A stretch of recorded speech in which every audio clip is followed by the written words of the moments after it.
Guess who benefited most from the Ukraine war? No, it's not Russia, not China, not even Europe. It's Biden's USA. On the pretext of helping Ukraine, USA cleverly created an energy empire.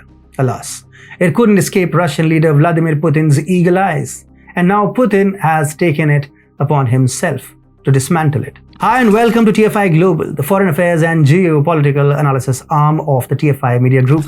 I'm your host Atul Mishra, and if you haven't subscribed to the TFI Global channel yet, hit the subscribe button and press the bell icon to receive all the latest updates. Let's begin. According to the Energy Information Administration, or the EIA, the United States overtook other LNG exporters in the first half of 2022 as the country increased supplies to Europe in the midst of the Ukraine conflict. In comparison to the second half of 2021, LNG exports increased by 12% in the first half of the year. Exports were boosted by increased LNG export capacity, higher prices and demand, notably from Europe. About 71% of USA's LNG exports went to the European Union and Britain during the first 5 months of this year. That's how big Europe as LNG market has become for the USA. So basically, USA monopoly in the European market is unmatched and it has no challenges. There are reports that spot LNG prices might easily break the previous record high, as European utilities will likely be scrambling to get enough natural gas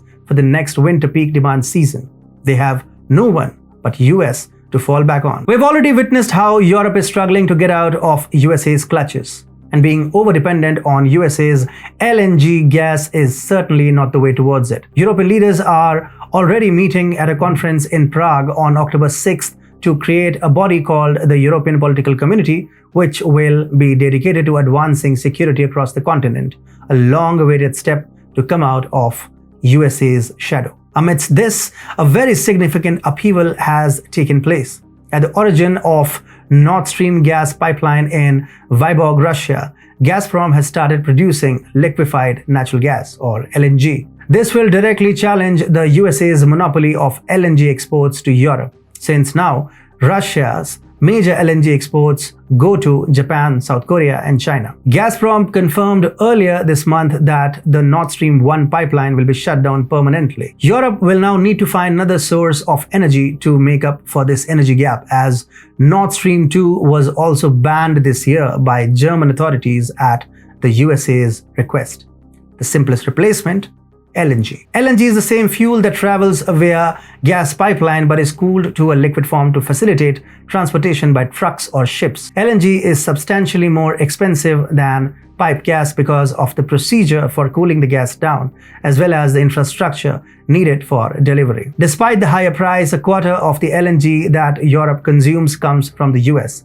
The largest customers in Western Europe are Spain, the UK, the Netherlands and France. The sharp increase in US LNG imports is a part of a larger pattern of sharply rising US LNG exports in recent years, with destinations all over the world. You can see that the US LNG exports to Europe were negligible in 2015 and 2016.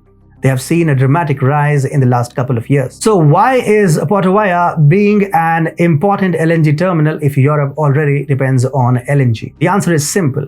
Russia will now load gas onto ships and export it to consumers in the European market and elsewhere, as opposed to completely abandoning the Nord Stream 1 infrastructure as the US hoped. Additionally, US LNG will need to cross the Atlantic to reach Europe.